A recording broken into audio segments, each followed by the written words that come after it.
Welcome to our channel. Today we how to enable encrypted local data with SQLCipher step by step clearly. To enable encrypted local data with SQLCipher, start by ensuring you have the SQLCipher library installed in your project.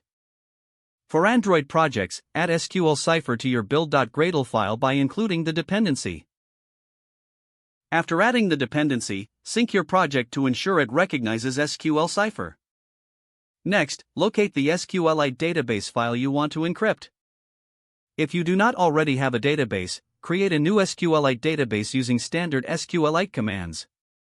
Once the database is created, open the database using the SQLCipher API. To enable encryption, execute the SQL command to set the encryption key.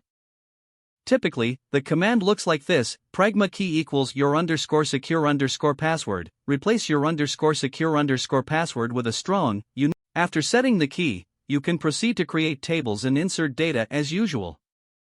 The data you save in this database will now be encrypted. When you open the database again, remember to set the encryption key before executing any queries. To do this, use the same pragma key command. If you need to change the encryption key later, use the command pragma rekey equals new_secure_password. This will re-encrypt the database with the new password while preserving existing data. To test if your database is properly encrypted, attempt to open the database without the key. You should encounter an error, confirming the encryption is working. For backup or migration purposes, always ensure your encryption key is securely stored. Regularly update your encryption keys as a best practice for maintaining data security. Lastly, remember to handle exceptions and errors gracefully in your application for better user experience. If the page does not load, refresh the browser or try again in a private or incognito window. Make sure you are using the correct email address, then retype it carefully to avoid small typos. If your password is not accepted, use the reset option and create a new strong password you can remember. Check your spam folder for verification or security emails, then complete any requested confirmation steps.